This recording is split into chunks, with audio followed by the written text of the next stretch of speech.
ఇక ఎవరు లేవద్దు. దేవుని బిడ్డలారా అందరూ కూర్చుందాం.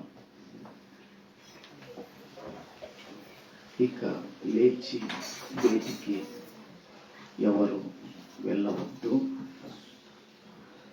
ప్రాముఖ్యమైన సమయంలోకి మనం వచ్చామండి.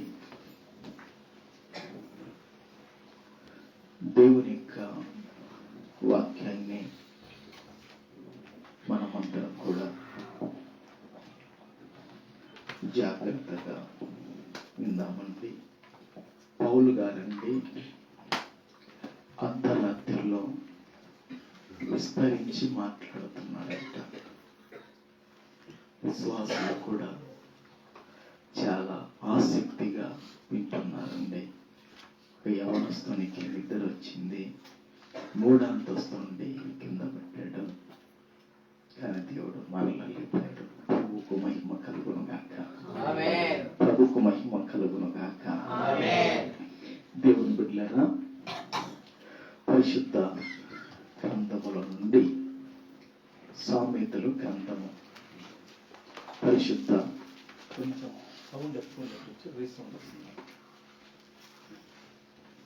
పరిశుద్ధ గ్రంథముల నుండి సామెతలు గ్రంథము 3వ అధ్యాయము పరిశుద్ధ గ్రంథముల నుండి సామెతలు గ్రంథము 3వ అధ్యాయము మొదటి 2 వచనాలు చదువుకున్నామండి. నా కుమారుడా, నా ఉపదేశమును మరవకుము, నా ఆజ్ఞలను హృదయపూర్వకముగా గైకొనుము. అవి దీర్ఘాయువును సుఖ జీవముతో గడుచు సంవత్సరములను శాంతిని నీకు కలుగచేయును. దేవుని బిడ్డలారా, సామెతల గ్రంథము 3వ అధ్యాయము మొదటి 2 వచనాలు మనం చదువుకున్నాం. ఈ చదువుబడిన వాక్యాన్ని పరిశుద్ధాత్మ దేవుడు మన అందరి వినికిడిలో ఆయన ఆశీర్వదించును గాక.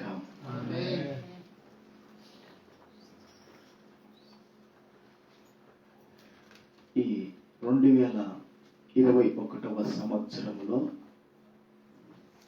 ఈ ప్రసంగం మనకందరికి కూడా ఒక గొప్ప హెచ్చరిక చేసి గొప్ప ఆశీర్వాదములకి నడిపించబోతుంది. 2 భూమి మీద మనుషుడు చేస్తే 2టికి 3 ఆకులు దేవుడు పెట్టాడు. ఏమండి, 1 కొంటే 2 అని ఈ లోకంలో మనసులో ఆశించి వెళ్ళి కొంటున్న ప్రకారము దేవుడు కూడా నువ్వు భూమి మీద 2 చేరా, నా దగ్గర నుండి నీకు 3 లభిస్తాయని చెప్పాడు. స్తోత్రం. కాబట్టి ఈ చదువుబడిన వాక్యములో దేవుని బిడ్డలారా, దేవుడు ఏమి చేయమంటున్నాడంటే, నా కుమారుడా, నా కుమార్తె, లేదా నా స్వాస్థమైన నా పిల్లలారా, నా స్వాస్థమైన నా బిడ్డలారా, మీరు నా ఉపదేశాన్ని మరువద్దు అని చెబుతున్నాడు. నా ఆజ్ఞలను హృదయ పూర్వకముగా గైకొను అంటున్నాడు.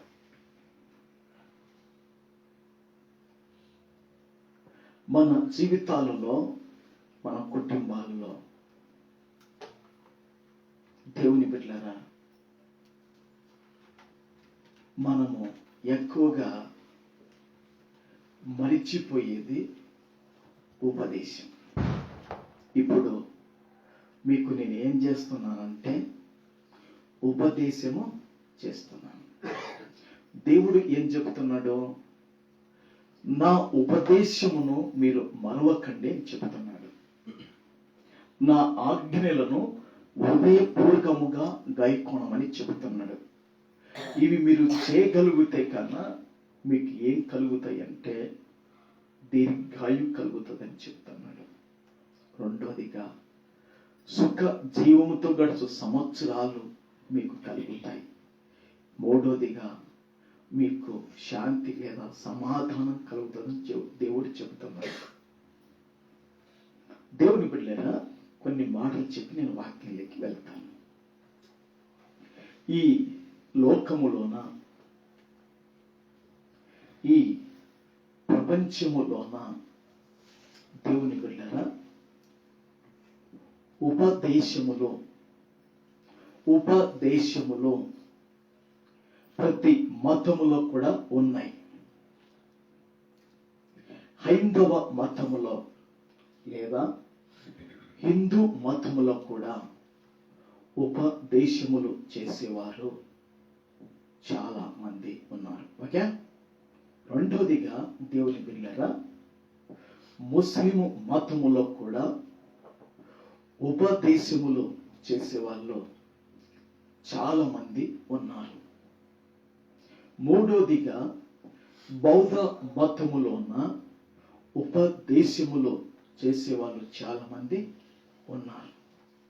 నాలుగోదిగా సిక్కు మతములో కూడా ఉపదేశములు చేసేవాళ్ళు ఉన్నారు.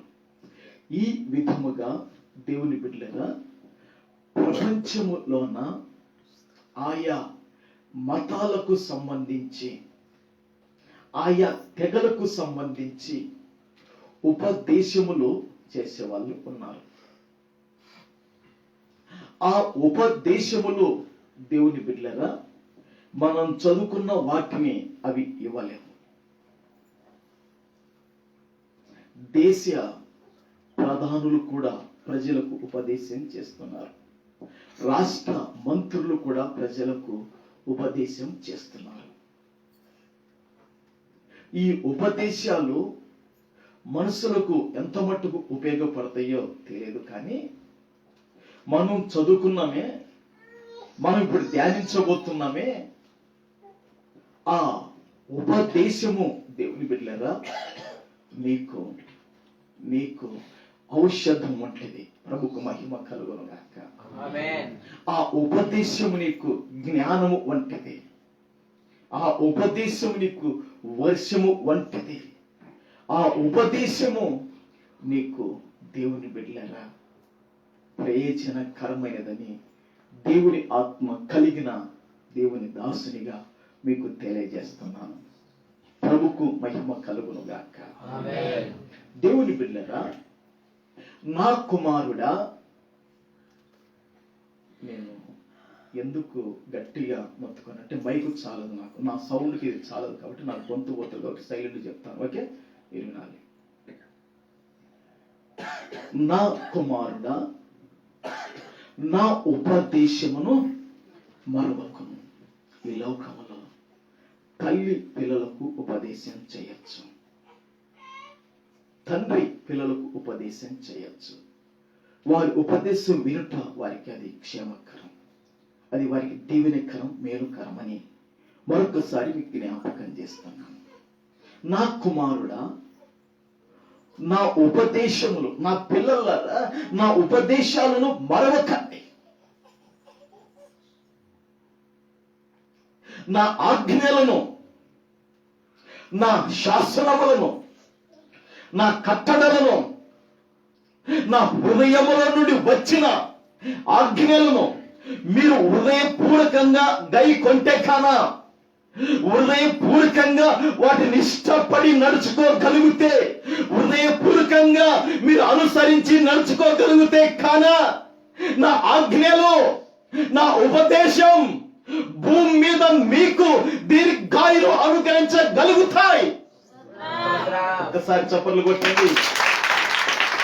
నా ఉపదేశం, నా ఆజ్ఞలు నువ్వు మరొక హృదయపూర్వకంగా గైకొంటే సుఖ జీవంతో గడుచు సంవత్సరాలు నీకు కలుగుతాయి. నీ గుండెల్లో, నీ కుటుంబంలో నీకు శాంతి సమాధానం కలుగుతాయి. నువ్వు పైని చేయి అంటున్నాడు దేవుడు. స్తోత్ర. దేవుని బిడ్డలారా, ఈ లోకములో సామాన్యుడు మొదలుకొని, ఈ లోకములో సామంతుడు మొదలుకొని, ఈ లోకములో ఐశ్వర్యవంతుడు, ధనవంతుడు, బీదవాడు, పేదవాని వరకు కూడా ఈ మూడు మాత్రమే మనుషుడు ఆశిస్తాడు భూమి మీద. వీటిని ఆశించని వాడు ఎవరో త్వరగా రాండి ముందరికి.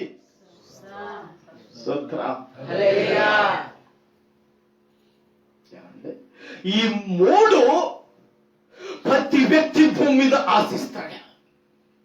తన జీవితంలో, తన బ్రతుకులో దీర్ఘాయు కావాలని మనుషుడు కోరుకుంటాడు. రెండోదిగా సుఖ జీవంతో గడుచు సంవత్సరాలు కావాలని మనుషుడు కోరుకుంటాడు. మూడోదిగా శాంతి లేదా సమాధానం కావాలని మనుషులు కోరుకుంటారు. ఈ 3 మనుషులకు చాలా ప్రాముఖ్యమైనది. ప్రభుకు మహిమ కలుగును గాక. కుటుంబం కూడా, 3 ఉంటేనే కుటుంబానికి విలువ. స్తోత్రం. భార్య ఉండాలి కుటుంబంలో, భర్త ఉండాలి, వారికి పిల్లలు ఉంటే అది కుటుంబం. స్తోత్రం. అట్లా లేకపోతే నా కుటుంబంని అనకూడదు. మా అమ్మ, మా చెల్లెలు మాదని చెప్పాలి. అంతేకాని నా కుటుంబం అంటే అది పొరపాటు అవుతుంది. ప్రభుకు మహిమ కలుగును గాక. దేవుని బిడ్డలారా, ఈ 3 చాలా ప్రాముఖ్యమైనవి. దీర్ఘాయువు ప్రాముఖ్యమైనది, సుఖ జీవంతో గడిచు సంవత్సరాలు ప్రాముఖ్యమైనవి, శాంతి ప్రాముఖ్యమైనది. దేవుని బిడ్డలారా, ఇవి లేకుండగా భూమి మీద జీవించడం, బ్రతుకడం చాలా అశాంతం. ఓసారి దేవుని బిడ్డలారా, ఒక సేవకుడు కనబడి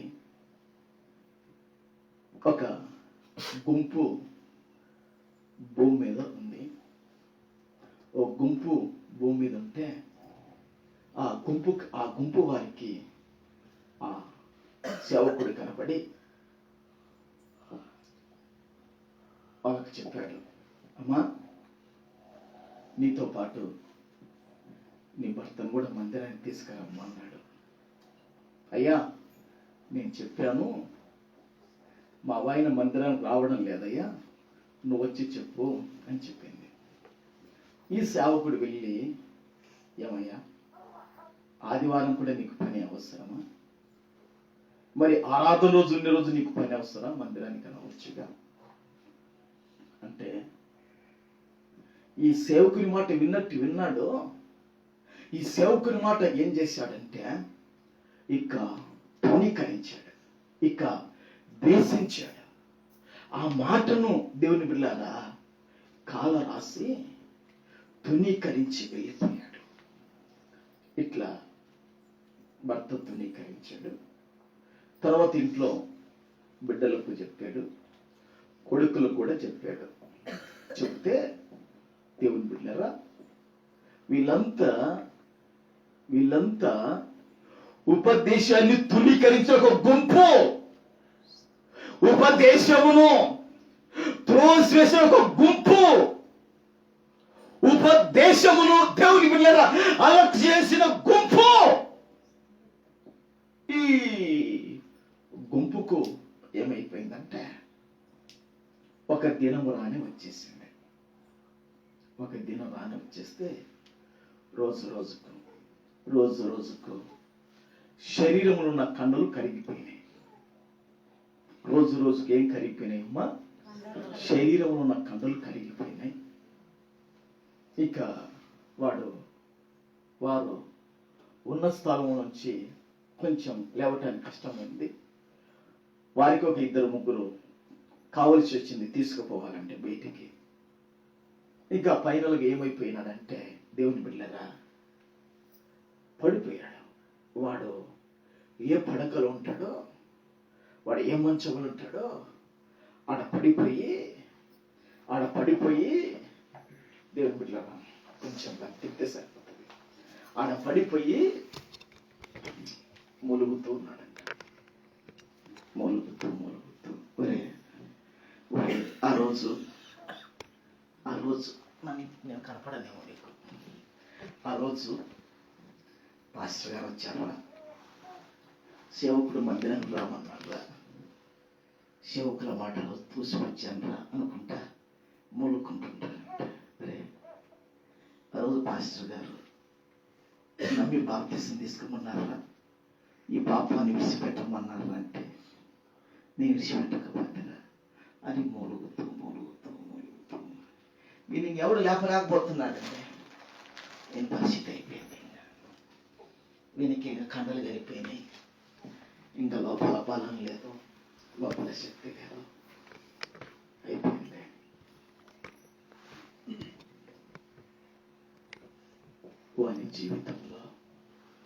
వాని జీవితంలో ఆఖరిగా మిగిలినది అంటూ చెప్పానా? దేవుని బిడ్డలారా, వాక్యం ధ్యానిస్తుంటే నా గుండెల్లో కన్నీళ్లు పొర్లు కొనొస్తుందంటే, నా సేవకుల యొక్క, నా బోధకుల యొక్క యేసు రక్తమే జయం, యేసు రక్తమే జయం, యేసు రక్తమే జయం, యేసు రక్తమే జయం. యేసు నామములో, యేసు నామములో సైతాను పారిపోవును కాక. హల్లెలూయా, హల్లెలూయా, హల్లెలూయా, హల్లెలూయా, హల్లెలూయా, హల్లెలూయా, హల్లెలూయా.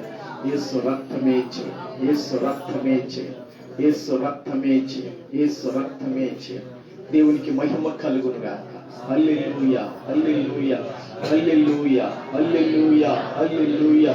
యేసు నీ రక్తమే జయం జయం, యెహోవా సంతానికి భయం భయం.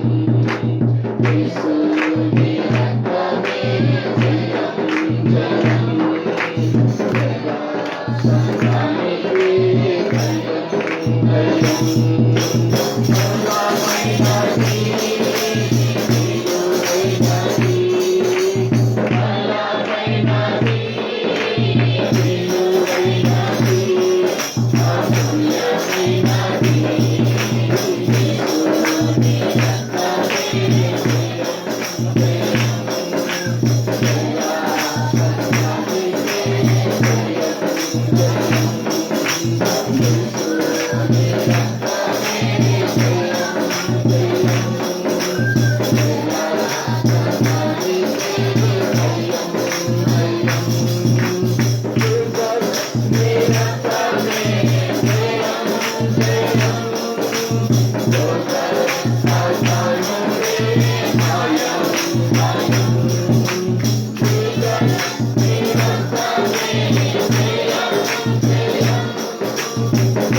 స్వస్థత ఇచ్చాడు.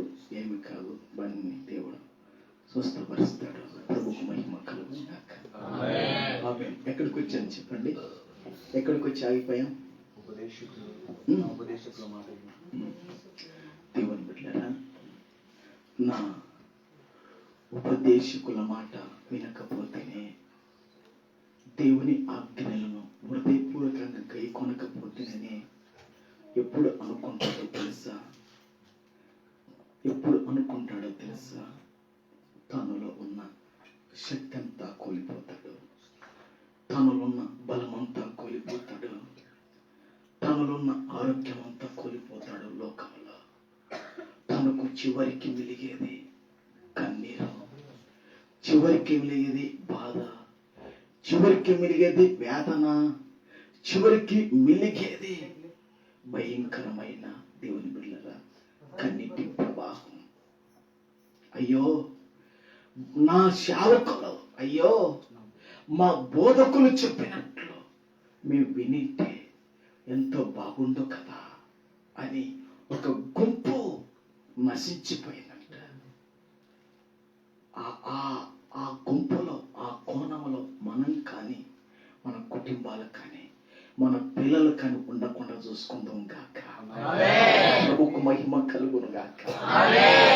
5వ అధ్యాయం సామెతల గ్రంథంలో ఇంతవరకు చెప్పిన మాట.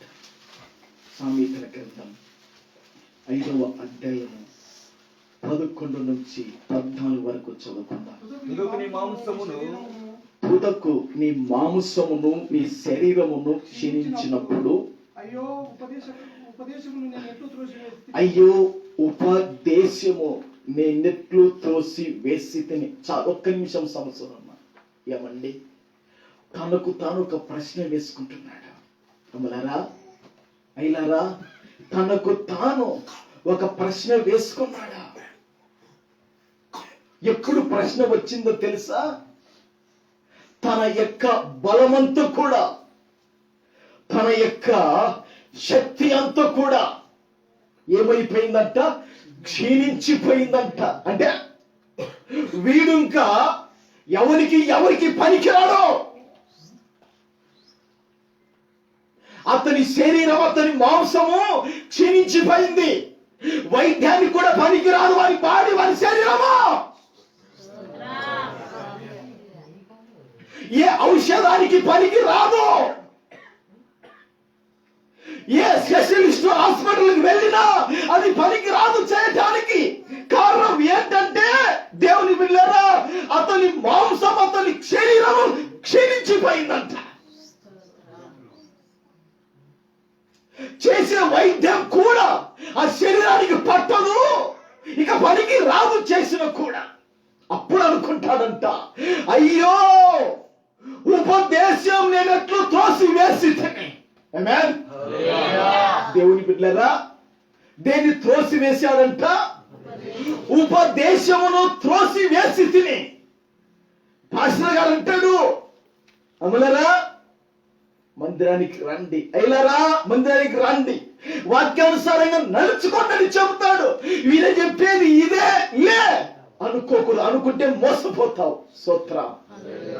దేవుని బిడ్డలారా, స్కూల్లో టీచర్లు చెప్పేది, వాళ్ళు చెప్పేది అంతే అనుకుంటే బ్రతుకు నిష్ఫలమైపోతుంది. స్తోత్రం. స్కూల్లో టీచర్లు నీకెందుకు చెప్తారు టీచింగ్? నువ్వు విద్యలో ఫలించి నీకు కుటుంబానికి ఆశ్రయకరంగా ఉంటామని చెప్తారు. స్తోత్రం. వాళ్ళు చెప్పేది అంతే, నీ పెట్టుకుంటా పెడిచావంటే పోయేది బ్రతుకు నీదే నిష్ఫలం. స్తోత్రం. కాబట్టి దేవుని బిడ్డలారా, సేవకుడు ఉపదేశం చేశాడు. అయ్యో ఉపదేశం నేను ఎట్లు త్రోసి వేసి తిని, ఎట్లు ద్వేషించి తిని, ఎట్లు తునీకరించి తిని. అందుకే ఆ ఉపదేశాన్ని త్రోసి వేశాను కాబట్టి నా బలం పోయింది, నా శక్తి పోయింది. ఇప్పుడు దేనికి పనికి రాకుండా చూశారా? ఈ గుంపు ఏ గుంపు చెప్పండి? ఉపదేశము త్రోసివేసిన గుంపు, ఉపదేశాన్ని మరిచిపోయిన గుంపు, ఉపదేశాన్ని దేశించి తూనీకరించిన గుంపు. అప్పుడు అనుకుంటాడంటే వీడు మూలుగుతూ నా హృదయము ఇది మంచిదాన్ని చేయబట్టి నేను ఎందుకు మంచి చేయకుండా ఎందుకు నేను చెడ్డదాన్ని చేస్తే అని అప్పుడు అనుకుంటానంటే. అంటే మన హృదయం గద్దిస్తుంది, రాయ్ నువ్వు చేసేది ఇది తప్పమ్మా, ఇది నువ్వు చేసేది కరెక్ట్ కాదురా అని మన హృదయము, మన మనస్సాక్షి చెబుతూ ఉంటుంది. అప్పుడు వెంటనే వెనుకు తిరగాలి. స్తోత్రం. మంచిదైతే ముందుకు సాగాలి. అది మంచిది కాకపోతే వెనుక తిరుగుతే నీకు క్షేమం కలుగుతుంది. ప్రభుకు మహిమ కలుగును గాక. అందుకే అక్కడ అంటాడు, నా హృదయపు గద్దింపు నేనెట్లు తునీకరించి తిని అని ఒక క్వశ్చన్ వేసుకుంటున్నాడు. నా బోధకుల మాట నేను వినకపోతిని. ఏమండి, ఎవరి మాట వినలేదంట? ఇప్పుడు బోధకులు అంటే దేవుని బిడ్డలారా చాలా మందికి సేద అయిపోతుంది. స్తోత్రం. హల్లెలూయా, హల్లెలూయా. ఎవరికి చేదంటే కడుపు నిండిన వారికి ఆహారం చేదైపోతుందంట. స్తోత్రం. హల్లెలూయా. భక్తి నీకు ఎక్కువ అయిపోయింది అనుకోండి, నీకు చేదైపోతాడు. భక్తి ఉంటే ప్రభులు ఎక్కువ కాకూడదు. స్తోత్రం. హల్లెలూయా. అందుకే దేవుని బిడ్డలారా, నా బోధకుల మాట నేను వినకపోతిని, నా ఉపదేశములకు నేను చెవి ఎగ్గలేదు. నేను సమాజ సంఘముల మధ్య నుండినను ప్రతి విధమైన కష్టమునకు లోబడి కొంచెమే ఎడమాయను అయి నువ్వు చెప్పుచూ మూలుగుచూ ముందు. అబ్బా, ఇతగాడు ఎక్కడున్నాడంట? ఈ గుంపు ఎక్కడుందంట చెప్పండి?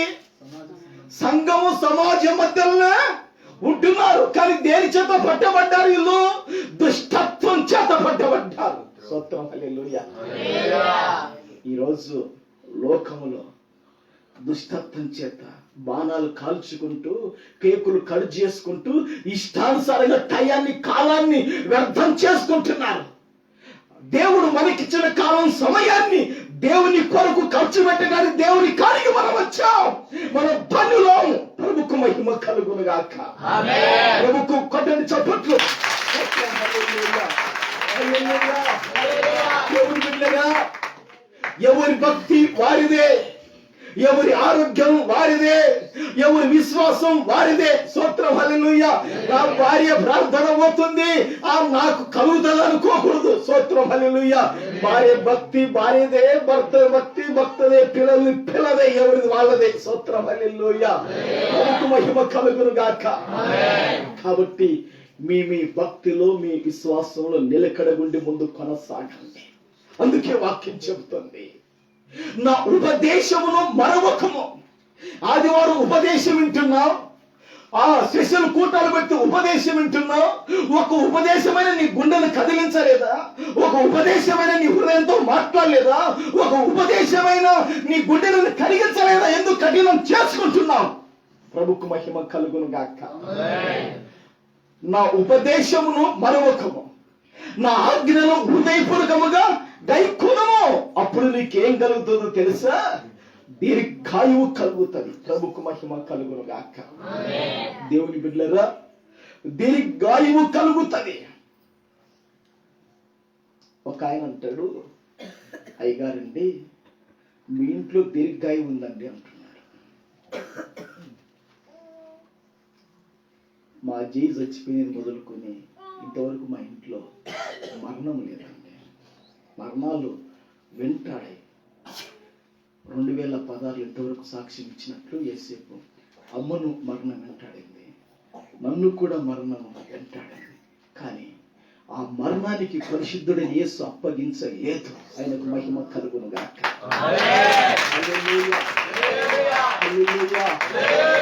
దేవుని బిడ్డలారా, వాక్యాన్ని మనం నమ్ముదాం.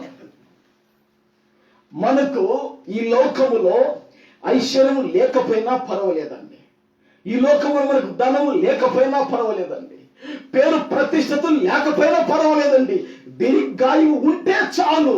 కుటుంబానికి నీవు ఒక దీపము లాంటి దానివి. స్తోత్రం. దీర్ఘాయు కలుగుంటే చాలు. నీవు నీ కుటుంబానికి ఒక శిరస్సు అయిన వ్యక్తివి. పురుషుడు ప్రభుకు మహిమ కలుగును గాక. అందుకే మన జీవితంలో దేవుని బిడ్డలారా, దీర్ఘాయు అనేది చాలా ప్రాముఖ్యమైనది. ఈ 2021 సంవత్సరంలో అడుగు పెట్టాం. దేవా, నాకునేది ఒకే బతుకు కదా, నాకునేది ఒకే జీవితము కదా. ఈ ఒకే బతుకుని, ఒకే జీవితంలో నాకంటూ ఆ కాలమరణం రాకుండగా నా దీర్ఘాయుకు కారకుడు నీవే, నా ప్రాణానికి నా దీర్ఘాయుకు మూలము నీవే. ప్రభువా, నిన్ను ప్రేమించే విషయముల కానీ, నిన్ను సేవించే విషయముల కానీ, నిన్ను ఆరాధించే విషయముల కానీ, నీ యొద్దకు వచ్చే విషయముల కానీ, నిన్ను మహిమపరిచే విషయముల కానీ, నిన్ను ఘనపరిచే విషయముల కానీ ఎక్కడ సన్నగిల్లి వెనకబడి పోయాను క్షమించు, నన్ను దీంతో నీ ప్రభు పాదాల మీద పడితే మరలా నీకు కలుగుతుంది. అందుకే దేవుని బిడ్డగా ద్వితీయోపదేశ కాండములో రాయబడింది. ద్వితీయోపదేశ కాండములో 30వ అధ్యాయము 20వ వచనములో రాయబడింది. రాసుకోండి, రెఫరెన్స్ రాసుకోండి. ద్వితీయోపదేశ కాండం 30వ అధ్యాయము 20వ వచనములో రాయబడింది. దేవుని బిడ్డరా, మీరు చదవద్దు, టైం చాలదు, నేను చదవమన్న వాక్యాన్ని చదువురు. దేవుని బిడ్డరా, ఆ ద్వితీయోపదేశ కాండం మీకు రెఫరెన్స్ ఇస్తున్నాను, చదువుకోండి, మీరు రాసుకోండి. దేవుని బిడ్డ ద్వితీయోపదేశ కాండం 30వ అధ్యాయము 20వ వచనములో రాయబడిన మాట ఏమిటంటే, మన ప్రాణానికి అమలరా, మన దీర్ఘాయుకు అయలరా, పరిశుద్ధుడైన దేవుడు మూలమై ఉన్నాడని వాక్యములో రాయబడింది. మరి మన ప్రాణానికి, మన దీర్ఘాయుకు మూలమైన దేవుణ్ణి ప్రేమించగలుగుతున్నామా? ఈ లోకములో అందాన్ని ప్రేమించినట్లు, ఈ లోకములో బంగారాన్ని ప్రేమించినట్లు, ఈ లోకములో వెండిని ప్రేమించినట్లు, ఈ లోకములో స్థిరాచర ఆస్తులను ప్రేమించినట్లు మన ప్రాణానికి, మన దీర్ఘాయుకు మూలమైన ప్రభువును ఏ కోణములో మనం ప్రేమించగలుగుతున్నాం? ప్రేమిస్తే ఎందుకు నువ్వు టయానికి రావు ఆయన దగ్గరికి? ప్రేమిస్తే ఎందుకు ఆత్మీయంగా ఫలించవు? ప్రేమిస్తే ఎందుకు నువ్వు అభివృద్ధిలోకి రాలేవు? ప్రభుకు మహిమ కలుగును గాక. కాబట్టి దేవుణ్ణి ప్రేమించే విషయంలో వెనకబడకండి, దేవుని ఘనపరిచే విషయంలో వెనకబడకండి. దేవా, నా ప్రేమకు ప్రియుడవు నీవయ్యా, నా ప్రేమకు ప్రియుడవు నీవే. నా ప్రేమ చేత నిన్ను సంతోషపరచగలిగితే, నా ప్రేమ చేత నిన్ను ఆనందపరచగలిగితే, నా ప్రేమ చేత నిన్ను ఘనపరచగలిగితే నాకు అది చాలయ్యా భూమి మీద. ప్రభుకు మహిమ కలుగును గాక. ఈ లోకములో అమ్మ ప్రేమ ఉంటది, నాన్న ప్రేమ ఉంటది. దేవుని బిడ్డలారా, ఈ లోకంలో అన్నదమ్ముల ప్రేమలు ఉంటాయి, అక్క చెల్లెల ప్రేమలు ఉంటాయి, ఇరుగు పొరుగు వారి ప్రేమలు ఉండొచ్చు, సంఘ ప్రేమలు ఉండొచ్చు. కానీ మన ప్రేమ దేవుని ఎడల ఉందా? స్తోత్రం. మన ప్రేమ దేవుని ఎడల ఉందా? మన ప్రేమ దేవుని ఎడల ఉంటే దేవుణ్ణి ఎవరైతే ప్రేమిస్తారో వారు ఆయనకు ఎరకని వాక్యంలో రాయబడింది. స్తోత్రం. చదవద్దు, కానీ దేవుణ్ణి ఎవరైతే ప్రేమిస్తారో వారు ఆయనకు ఎరక, వారు ఆయనకు ఎరక. స్తోత్రం. నువ్వు దేవునికి ఎరకై ఉండాలి. స్తోత్రం. నీ చుట్టాలకు, నీ బంధువులకు నువ్వు ఎరకై కాకపోవచ్చు, మర్చిపోవచ్చు, కానీ నువ్వు ఆయన ప్రేమిస్తే ఆయనకు ఎరక. ప్రభుకు మహిమ కలుగును గాక. అయితే ఇంకొక విషయాన్ని కూడా మీకు తెలియజేస్తాను. మన ప్రాణానికి, మన దీర్ఘాయుకు మూలమైన దేవుని ప్రేమించాలి. నువ్వు కూడా ఆరోగ్య విషయం, ఆవశ్య విషయం కూడా దేవుణ్ణి అడగాలని వాక్యం సెలవిస్తుంది.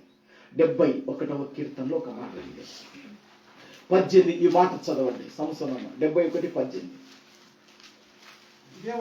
దేవా, వచ్చు తరమునకు నీ బాహుబలమును గూర్చియు, రాబో తరం వారికి అందరికి నీ శౌర్యమును గూర్చియు నేను తెలియజెప్పునట్లు తల నేర్చి వృద్ధుడనై ఉండు వరకు, తల నేర్చి వృద్ధుడై ఉండు వరకు నన్ను విడువకము. స్తోత్రం. దేవుని బిడ్డలారా, దేవుని పాదాల దగ్గరికి వచ్చాడు భక్తుడు, మోకాళ్ళున్నాడు, ప్రభు వైపు చూస్తున్నాడు, మనసు పెట్టి, హృదయాన్ని పెట్టి దేవుణ్ణి అడుగుతున్నాడు. దేవా, వచ్చే తరాలకయ్యా, రాబోయే పిల్లలకయ్యా నీ శౌర్యమును గురించి, నీ బలము గురించి నేను తెలియజెప్పునట్లు తల నెరిసి వృద్ధున్నై ఉండి వరకు నన్ను విడవకయ్యా అంటున్నాడు. చూశారండి, దేని కొరకు దేవుని విడవకాకంటున్నాడు? నా పిల్లలు సమకూర్చి పెట్టాలి కాబట్టి నన్ను విడవకాకంటున్నాడా? లేదు ఇంకా నేను 10 సంపాదించాలి కాబట్టి నన్ను విడవకాకంటున్నాడా? ఏమని దేవుని మోకాల మీద పడి ఏమని అడుగుతున్నాడు? అయ్యా, నీ శౌర్యం ఏంటో, నీ శక్తి ఏంటో, నీ బలం ఏందో రాబో వారికి చెప్పాలి. అందుకొరకు ఔష ఆరోగ్యాన్ని పెంచావు. చెప్పట్లే. నీవు ఆరోగ్యం అడిగినా, దైవ జనాంగమా, దైవ జనంగా ఔషి అడిగినా అది దేవుని మహిమ కొరకు అడుగు. స్తోత్రం. అక్కడ బైబిల్లో తన కొరకు అడుగుతున్నాడా, దేవుని మహిమ కొరకు ఔషి ఆరోగ్యాన్ని అడుగుతున్నాడా? దేవుని మహిమ కొరకు అడుగుతున్నాడు. అయ్యా, పుట్టబో వారికి నువ్వు ఏమైనా అవసరం చెప్పాలయ్యా. నేను అసలు ఎర్ర సముద్రం ఎట్ట పాలు చేశావో చెప్పాలయ్యా. అసలు 40 సంవత్సరాలు మొన్న ఎట్ట కురిపించావో చెప్పాలయ్యా. ఎంత అన్నది ఎట్ట ఆపేవో చెప్పాలయ్యా. అసలు నీ కార్యాలు చెప్పాలి. కొంచెం నాకు ఆరోగ్యాన్ని పెంచు పెంచు విడవకు భూమి మీద అంటున్నాడు. అది అది దేవుడిని అడుగుతున్నాడు. ఈరోజు అడుగు, దేవుడు అడుగు, భయపడకాకు. దేవా, నీ కొరకే ఔషి, నీ కొరకే నా ప్రాణం ఇంకా పెంచు. నేను బతుకుతా నమ్మకస్తుగా, ఇంకా నీ సన్నిధికి నడిపిస్తాను. సూత్రం వెలిగించబడతా. టీకాకు నన్ను. దేవుని అడుగు, ప్రభు సహాయం చేస్తాడు. సూత్రం. ఆయన ఉపదేశాన్ని, ఆయన ఆజ్ఞలు హృదయపూర్వకంగా దయకొంటే భూమి మీద మనకేం కలుగుతాయమ్మా? దీర్ఘాయువు కలుగుతుంది. ప్రభుకు మహిమ కలుగును గాక. ఈ దీర్ఘాయువు దేవుని బిడ్డలారా లోకములో దేని ద్వారా కూడా రాదు. ప్రభుకు మహిమ కలుగును గాక. తల్లి తండ్రిని ఒకవేళ గౌరవిస్తే బతికున్నప్పుడు రావచ్చు దీర్ఘాయు అని దేవుడు చెప్పాడు. నీ తల్లిని తండ్రిని సన్మానించమో, నీకు భూమి మీద మేలు కలుగుతుంది, దీర్ఘాయు కలుగుతుందని దేవుడు చెప్పాడు. ఎంత అద్భుతం! దేవుని మాటను మనం గౌరవించాలి. ప్రముఖ మహిమ కలుగును గాక. అది మొదటి విషయం. ఓకే, రెండో విషయంలోకి మనం వెళ్దాం. ఏమంటున్నాడండి? రెండో విషయంలో దేవుని బిడ్డలారా, సుఖ జీవముతో గడుచు సంవత్సరములో. ఆమేన్. ఏ సంవత్సరాలండి? సుఖ జీవముతో గడుచు సంవత్సరములను. ఏ సంవత్సరాలండి దేవుని బిడ్డలారా? ఏ సంవత్సరాలు చెప్పండి ఒకసారి. సుఖ జీవముతో గడుచు సంవత్సరాలు. చాలా మంది జీవితాల్లో సుఖ జీవముతో గడిచే సంవత్సరాలు అరుదుగా ఉంటాయి, కొరతగా ఉంటాయి. అసలు సుఖ జీవంతో గడిచే సంవత్సరాలు ఉండవారికి. అయితే దేవుని బిడ్డలారా, వాక్యం ఏం సెలవిస్తుందంటే, దేవుని బిడ్డలారా, సుఖ జీవముతో గడిచే సంవత్సరాలు నీకు కలుగుతాయి, పై వాటిని చేస్తాయి. చాలా మంది కుటుంబాల్లో, చాలా మంది జీవితాల్లో దేవుని బిడ్డలారా, వారి సంవత్సరాలు కష్టముతో గడిచిపోతాయి, వారి సంవత్సరాలు దుఃఖముతో గడిచిపోతాయి, చాలా మంది సంవత్సరాలు వ్యాధులతో గడిచిపోతాయి, చాలా మంది జీవితాలు దేవుని బిడ్డలారా అనగారి వేయబడి వారు నశించి సంవత్సరాలు గడిచిపోతాయి. ఒకసారి దేవుని బిడ్డలారా కొంచెం ఇది అర్థం కావటానికి ఒక మాట చెప్తాను. ఒక హీరోయిన్ ఉంది. కొంచెం ఇలాంటి మాటలు అయితే బాగుంటాయి, నాకు తెలుసు. స్తోత్రం. ప్రముఖ మహిమ కలుగును గాక. ఆ హీరోయిన్ పేరు చెప్పాను కానీ వినండి. ఈ హీరోయిన్ దేవుని బిడ్డలారా, హీరోయిన్నే కానీ భవిష్యత్తులో దేవుని బిడ్డలారా పేలైపోయింది.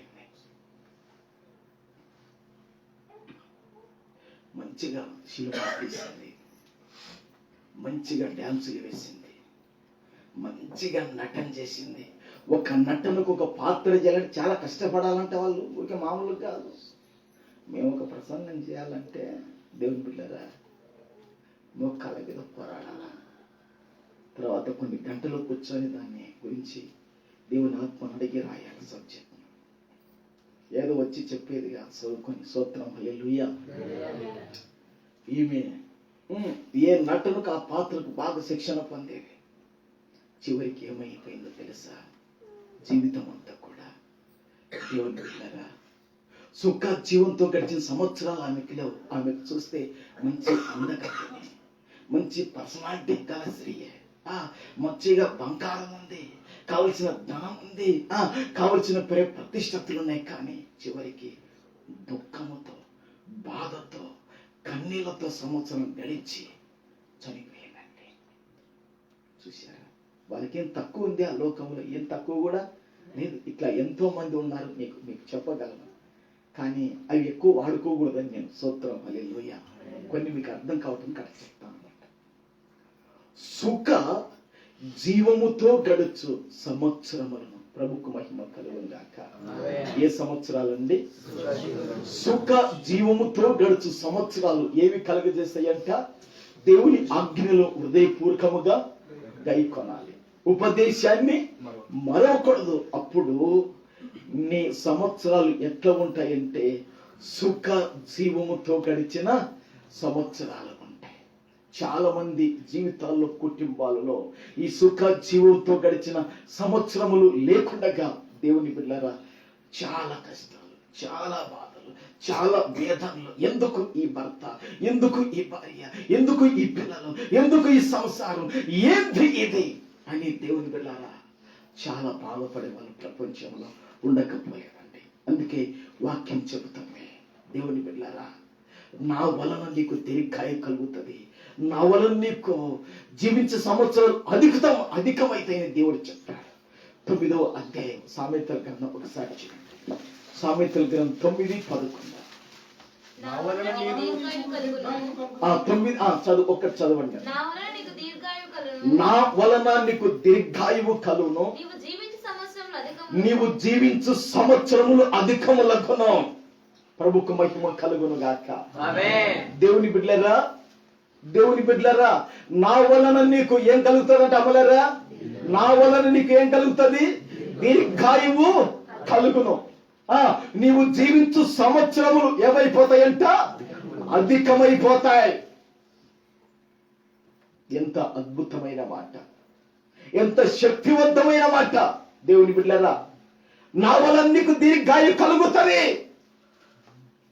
నీ వెనక ఉన్న లోక సంబంధమైనవి నీకు ఒకవేళ ఉరిగా మార్చబడచ్చు, కానీ నీ వెనక నీ ముందు నేనుగా ఉంటే కానా అవి నీకు దీర్ఘాయు కలగజేస్తాయి.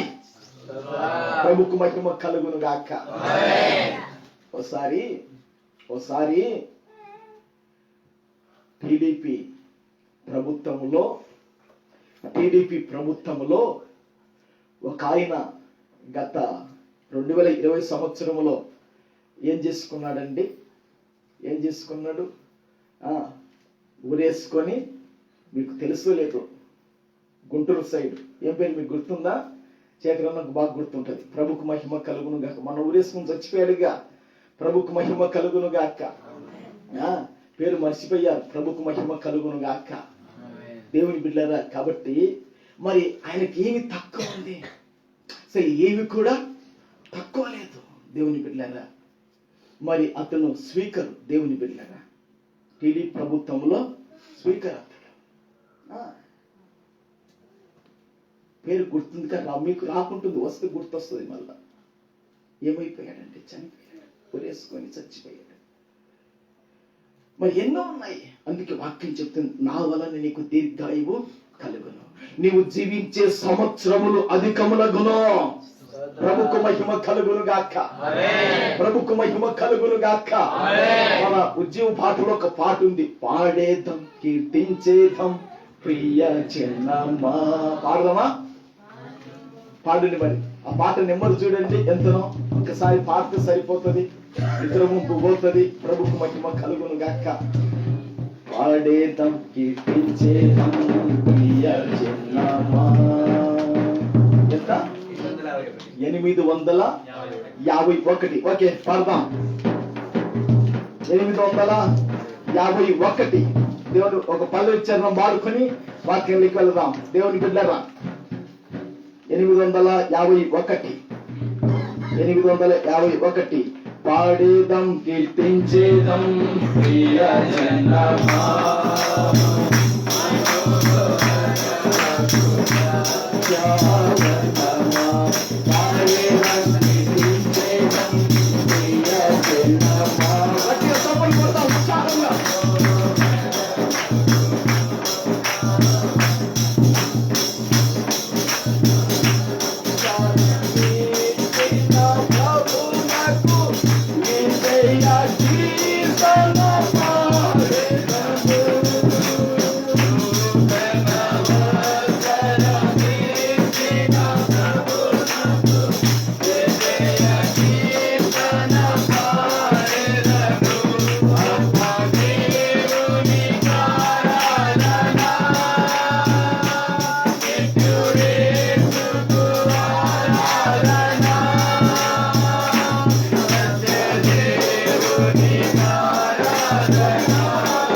గాక.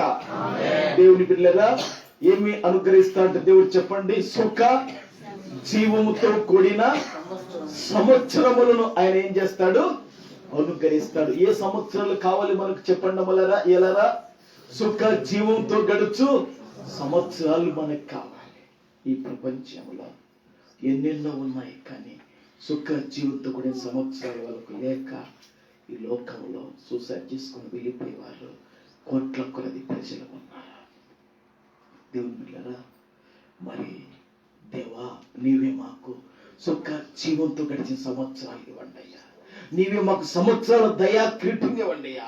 కిరీటాలుగా ఇస్తూ సంవత్సరాలను నీ సారము మాకు, మీ జాడలు మాకు మేలును అనుగ్రహించాలని ప్రభు పాదాల మీద పడాలి. ప్రభుకు మహిమ కలుగును గాక. అది రెండవ విషయం. దేవుని బిడ్డలారా, మూడవ విషయం చెప్పి నేను ముగిస్తాను. ఏమంటాడంటే ఆ సామెతల గ్రంథములో 3వ అధ్యాయములో ఏమనుగ్రహిస్తాడంటమ్మా? కాదు, అది మళ్ళా వేరైపోతుంది సబ్జెక్ట్. అదొక్కటే మనకు అక్కడ ఉంది. అది కొంచెం చెప్పండి, నాకు కొంచెం అదొక్కటే చాలా అదే నేను మిమ్మల్ని అడిగేది. శాంతిని నీకు కలగచేయను. ఇప్పుడు ఎన్ని విన్నాను చెప్పండమ్మా? 2 తిన్నాం. 2 తిన్నామా విన్నామా? తిన్నాం. ప్రభుకు మహిమ. తినాలని దేవుడు చెప్తున్నాడమ్మా.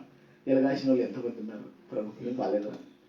సొంతం అరే ఏజ్కల్ దగ్గరికి వెళ్ళి అదే చెప్తున్నాడు. కొంచెం నీ నోటికి ఎట్లుంటదంట, నీ నోటికి తీగ ఉంటది, చేదుగు ఉంటదే. సరే తీగను చేదుగుంటే మొత్తానికి తిన్నాయనని చెప్పాడు. సొంతం వాళ్ళు ప్రభుకు మహిమ కలుగును గాక. ఆయన తిన్నాడు. తిన్న తర్వాత ప్రజలకు వెళ్ళి చెప్పాడు. అందుకే మీరు ఇక్కడ తింటే మళ్ళీ రేపు ఆనందం చెప్పొచ్చు ఇది మాటలు. ప్రభుకు మహిమ కలుగును. అరే మనం పైన తెచ్చి ఇస్తాడంటారు దేవుడని. స్తోత్రం. దేవుడికి మహిమ కలుగును గాక.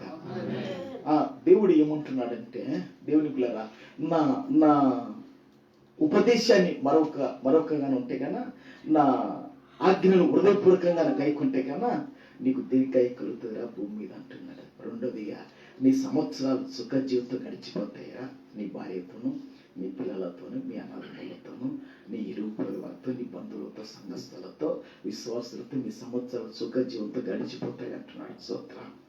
మూడోది అంటాడు, శాంతి నీకు కలగజేయను అంటున్నాడు. ఏది కలగజేస్తుందంట? శాంతి అంటే సమాధానం. ప్రభుకు మహిమ కలుగును గాక. శాంతి అంటే ఏంటంట? సమాధానము. స్తోత్రం. సమాధానము. దేవుని బిడ్డలారా, సమాధానం అనేది మామూలు మాట కాదు. శాంతి అనేది మామూలు మాట కాదు. అరే, ఉదయం మొదలుకొని భార్య భర్తల్లో అలజడండి, రాత్రి నిద్రపోయేంత వరకు సమాజంలో దేవుని బిడ్డల కలవరము, అంతా కూడా అసమాధానము. ఎప్పుడు ఏమండే సమాధానంగా గడిచిన దినాలు తక్కువగా ఉంటాయి. భార్య భర్తల్లో కానీ, అన్నదమ్ముల్లో కానీ, మరి మనం ఉంటున్న ప్రాంతంలో కానీ సమాధానంతో గడిచే దినాలు, సమాధానంతో గడిచే ఏమంటారు రోజులు, సమాధానం గడిచే సంవత్సరాలు చాలా తక్కువగా ఉంటాయి. ఎక్కువ అసమాధానంతో గడిచే దినాలు, సంవత్సరాలు ఉంటాయి. వద్దు అవి వద్దు. దేవుని బిడ్డలారా, దేవుడు అనుగ్రహించే శాంతి, దేవుడు అనుగ్రహించే సమాధానం, దేవుడు అనుగ్రహించే నెమ్మది, దేవుడు అనుగ్రహించే నిమ్మలం కావాలి. ప్రభుకు మహిమ కలుగును గాక. అందుకే దేవుడు ఒక రోజు ప్రత్యక్షమాడు ఒక ఆయనకు, బాబు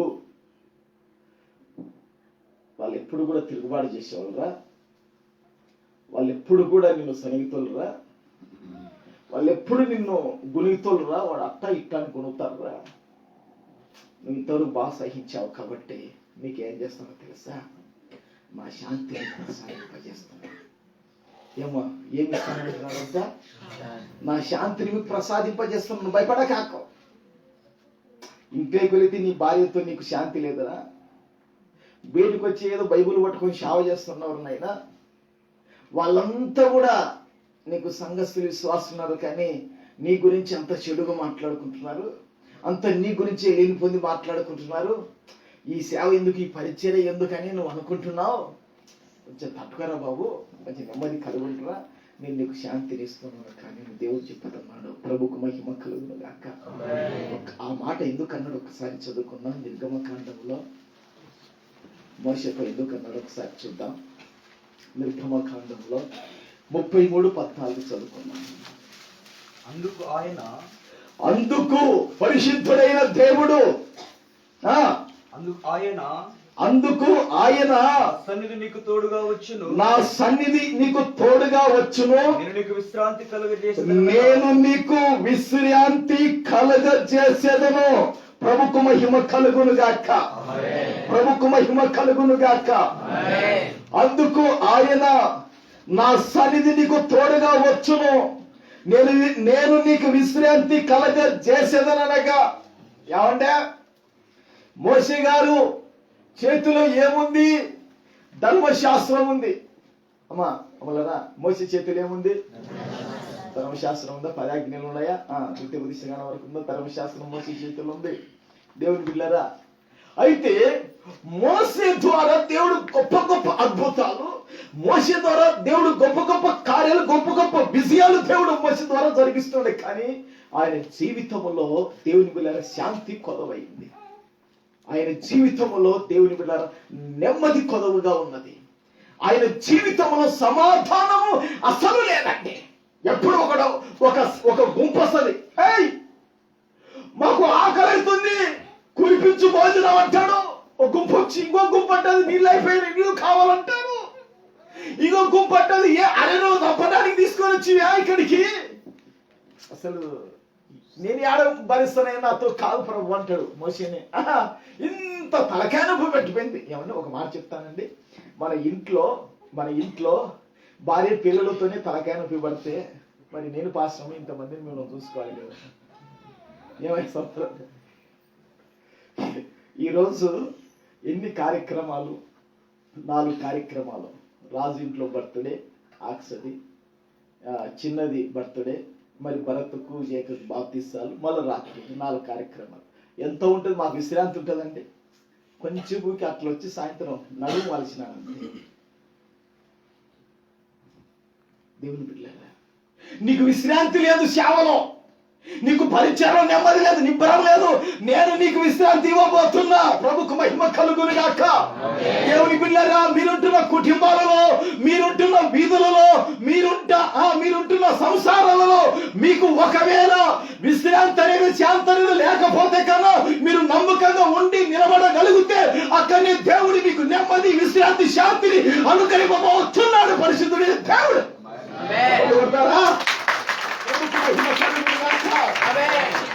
అది మోసతో చెప్పాడు. యేసు ప్రభు కూడా మత్తయి సువార్తలో 11:28 ఒక మాట అంటాడు. యేసు ప్రభు ఏమంటాడంటే 11:28 ప్రయాసపడి భారం మోసుకొనుచున్న సమస్త జనులారా నా యొద్దకు రాండి, నేను మీకు విశ్రాంతిని ఇస్తానని చెబుతున్నాడు. ప్రభుకు మహిమ కలుగును గాక. ప్రభుకు మహిమ కలుగును గాక. ఓసారి ఇది మూలవాక్యం తీసుకొని సబ్జెక్ట్ చెప్పారు మీకు. అద్భుతమైన వాక్యం ఇది, గుండెలు కరిగిపోతాయి. స్తోత్రం, హల్లెలూయా.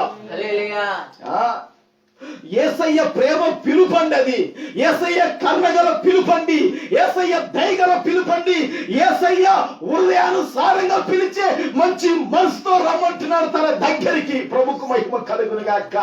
ప్రయాసపడుచున్న సమస్త జనులారా, నువ్వు ఏ తెగకు చెందినా, నువ్వు ఏ మతానికి చెందినా, నీ ఏ వర్గానికి చెందినా, నువ్వు ఎవరైనా సరే, నీ ప్రయాస ఏంటో, నీ కష్టం ఏందో, నీ బాధ ఏందో, నీ ఊరి ఏందో, నీ సేవ ఏదో, అది ఇదైనా కూడా రా నా యొద్దకు, నేనే నీకు విశ్రాంతిని ఇస్తాను. నీ అన్న, మీ అమ్మ, నీ తమ్ముడు, మీ అక్క, నీ రక్తబంధువు నీ స్నేహితులు లేకపోతే నేను ఇస్తాను, రా నా దగ్గరికి అంటున్నాడు.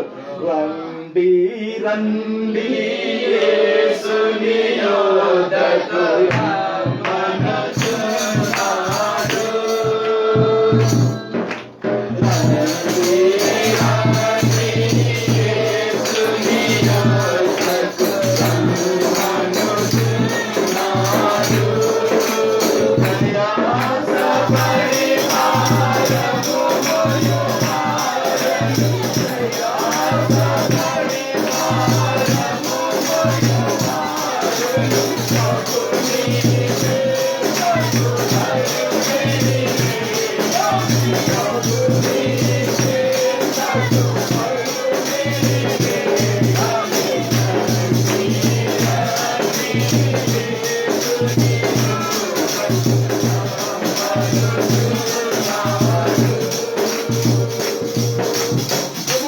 కలుగును గాక.